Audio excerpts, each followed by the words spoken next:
Hello, family. Hello, everyone. Welcome back to my returning viewers. Welcome to my new viewers. Welcome, guys. Please give this video thumbs up, share, view, and comment. Do not forget to do the most important thing, to subscribe to my channel, guys. Please keep the love going. Yes, guys. Okay. So we're back from recess for those who go to UJ. We're back. We just had a 1 week break, midterm break.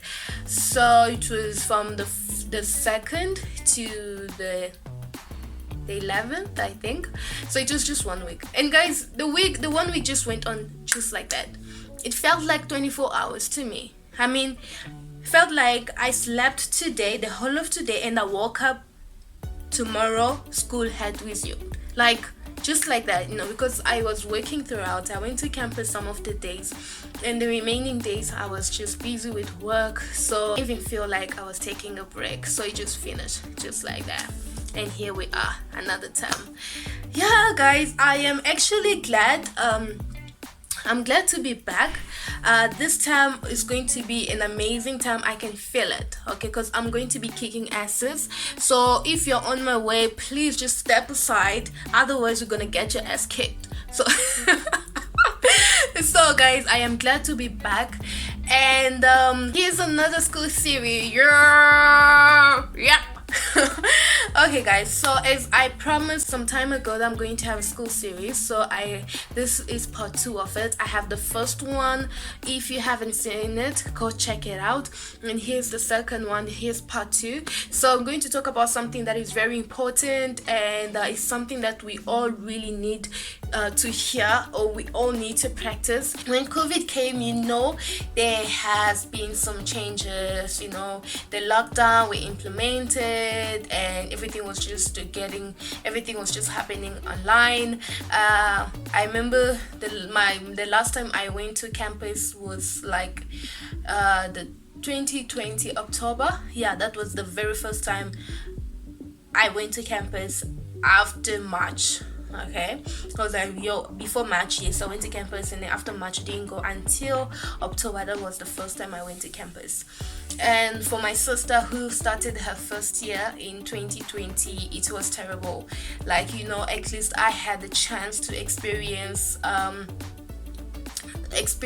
the life of campus, because I did my first year in 2019, so everything was fine. I had people, I had friends and stuff. But then my sister had her first year at home and for most of you, you had it at home. So for a person like my sister, I think it was quite easy for her, to just adjust to it, because she did not experience anything prior to that. That is, she did not experience any campus life prior to that. But for us, people who have experienced it, it was a bit hard. The adjustment was just terrible. It was not easy to cope, and it was just terrible. So today, like I mentioned, I'm going to talk about how to cope with the transition from remote learning to contact classes. So guys, here are some of the things which I've researched, and I think is going to be very helpful to all of us who are trying to cope with the adjustments and stuff. So first of all, guys, I feel so good being on campus, okay?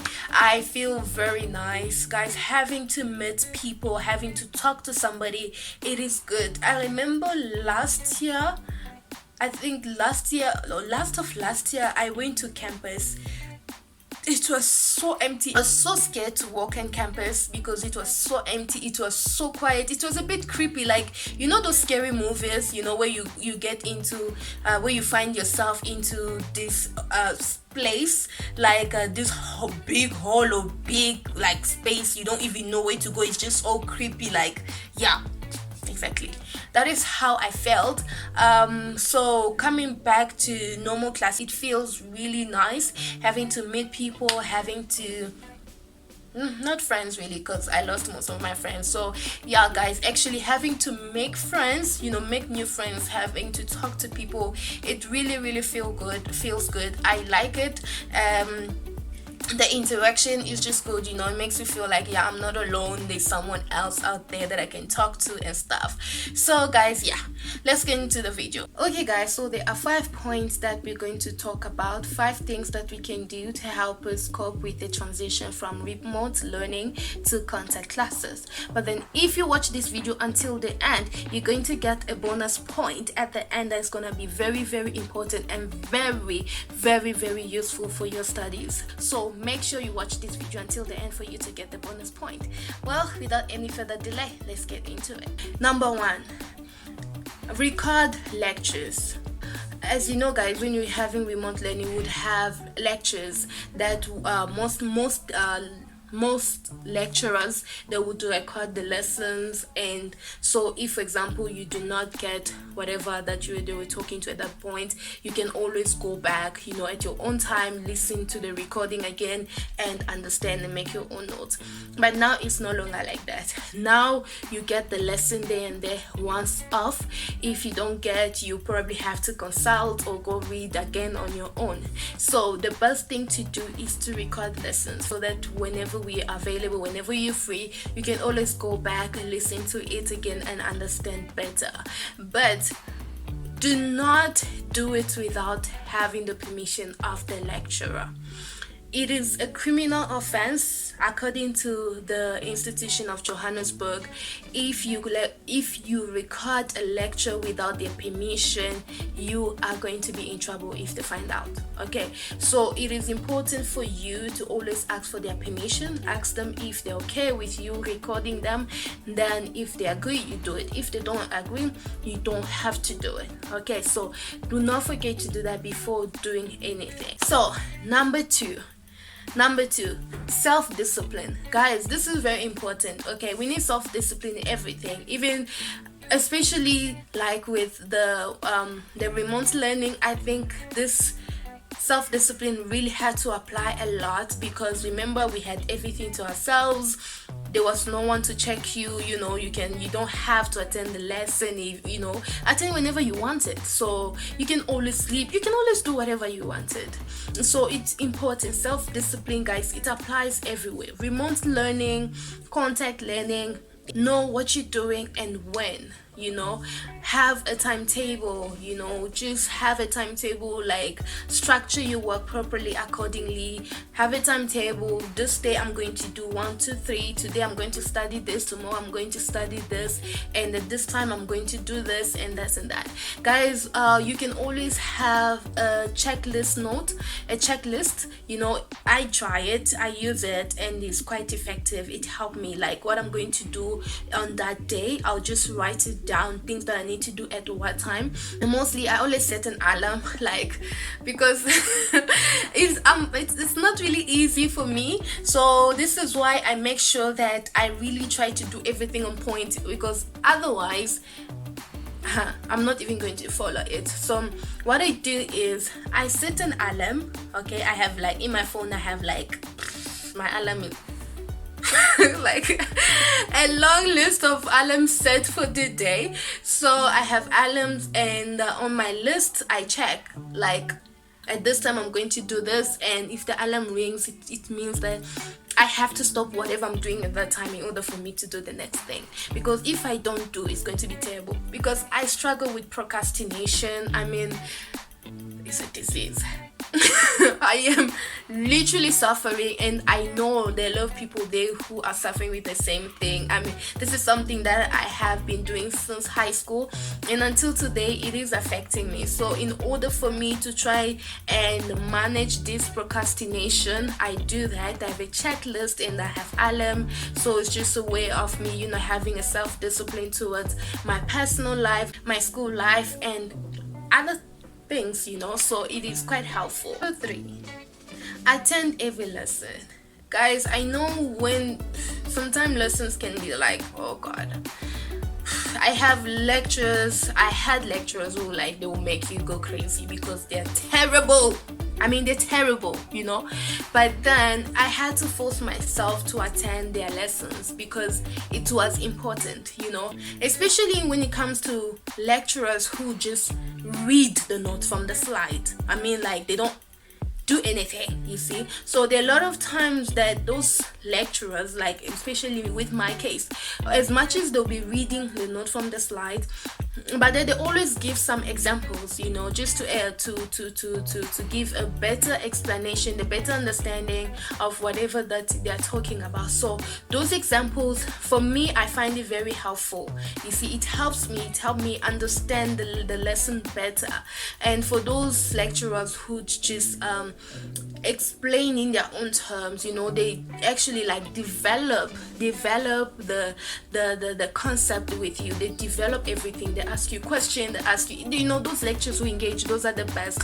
But then either ways, whether you have good lecturers or you have bad lecturers, it is advisable for you to attend every lesson. It's important, especially if you're in first year.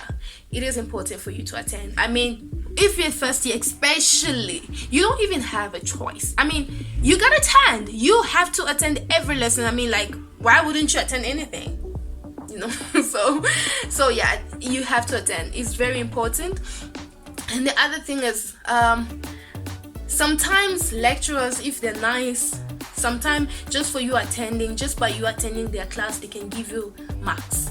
Okay, I remember this happened to me in first year because we attended a class. The lecturer decided to give everyone that attended 5% for their assignment. So like it really helped a lot of people who initially failed, you know. So with that 5% actually helped them to pass. So, you know, things like that always happen. So just imagine if you don't attend and then you miss the 5%. So yeah, guys, it is important to attend every lesson. Number 4, exercise your mind to listen. Guys, as we all know, we say listening is a skill, but I don't think we really do understand what we mean by saying listening is a skill. Guys, every skill needs to be developed, and you develop skill by training, by exercising, you know. So that is something that you need to do. Okay, guys, when you are in class, try to open your mind as much as possible. Try to let go of everything else that is not related to what you're doing at that moment. Okay, pay attention as much as you can. One thing I do is I make sure I listen to each and every word the person is saying, you know, and understanding each and every word, it makes me to understand what they're talking about. So I really try to listen attentively in order for me to understand. Okay, train your mind to focus in one thing. All right, so like when you are in class, train your mind to focus to class. It must focus in you being class. You must focus in the lesson, nothing else. And another thing that can help you with that is actually sitting closer to the lecturer. In most of my classes, I sit in front, maybe like 3 rows from the front, or 4 or 5 rows, or second row, whatever. Yes, I always sit in front, because the back rows, guys, people who don't want to be in class are the ones who sit at the back row mostly, because there you find a lot of people being very distractive on their phones, talking to people. It's just so distractive, you know. So if you're a person who's struggling, it's not a good idea for you to go sit at the back, because you won't help because you will not get anything. So sit in front, because the closer you are to the lecturer, I think the better you understand, the better you listen to them. Because also when you sit at the back, the lecturer becomes far away, even if they're using a microphone, but they're always far away because they'll have the microphone and the speaker just close by, so sometimes the sound does not even get to the back properly. Number 5, guys, is consultation. Guys, consulting is very important. It is really helpful, and you know, you don't always have to wait to consult when you are writing a test or assignment or whatsoever. But you know, after a lesson, if you don't get something, it's good for you to consult, because the person will get actually more time. The lecturer or the tutor will actually spend more time with you to help you really understand whatever that you don't understand. So you might not get something in class, but when you consult, you get a better understanding of whatever that the person, the whatever the topic was. So it is very important. And also when it is time for assignment, guys, consultation is good. I tell you, like last year, if it was not for consultation, I was gonna fail my first major. Because you know how everything was. So I had a tutor who'd spend most of his time with me, like every week, twice, once, 3 times a week. I'll go see him. You see, I'll go see him and he'll help me do this, don't do this, do this, don't do this. I write my essay, I write my work, and I take it to him. He checks it out, he gives me feedback, I go fix, and then I take it back to him again, just like that. And when the marks came, I was surprised, like, oh my god, I can't believe that I could have actually gotten these marks, because I had never before got such good marks in my first major. You see, so consultation is good. It helps you improve your writing. Okay guys, as I promised earlier, that if you stay until the end, you're going to get a bonus point. So here it is. The bonus point is about making use of a toolbox. This is a toolbox that you can get at ADC, also known as the Writing Center. The Writing Center, it is found at D-Ring 3 at APK. It gives you each and every information that you need to know about the campus. I mean, finding your way around, finding departments, classes going to give you. At the end, you actually have a layout of all the campuses, all the 4 campuses. Here you have APK. It shows you where you get all the buildings. There's bouncing here, also where you get all the buildings. And this part, you have DFC and the East Soweto campus. See, it is very, very important. So guys, making use of this toolbox is very important. And apart from that, it gives you information about each and every faculty, as in where you're going to find the faculty, where you're going to get the officers, where you're going to find the dean of the faculty, where you find the department, at what level of the campus, at what level, at what building. So guys, just look at this. So if, for example, you are not familiar with the building, especially the first years, anyways, for everybody, if you're not familiar, in me until to this day, I still get lost. There are some places that I don't know where to find them. So when I use this, I can really easily find my way around. So if you are like me, you're struggling to find some places, here is a toolbox. It also gives you information about the services that are provided on campus. Like here we have the health service, the clinics, where you're going to find the clinics of the we're going to find the clinics of the campus. You're going to find the clinic in the campus. And also here gives you information about the CAT, as I mentioned earlier, CAT, the Center of Academic and Technology, CAT, or ADC at D-Ring 3, as I mentioned earlier. Gives you information about the protection service, where you're going to find protection service. Protection service, it deals with all the security issues in the school. For example, if you have lost something, you go to protection service to help you. They check the cameras, because there are cameras around the campus. So yeah, provide information about student affairs, student society. Literally guys, it has information about everything. Also, most importantly, there is a meal assistant program on campus, guys. If, for example, you don't have money at school and you don't have lunch and you're hungry, guys, please go for the feeding scheme, or let me put it, the meal assistant program, because it sounds better.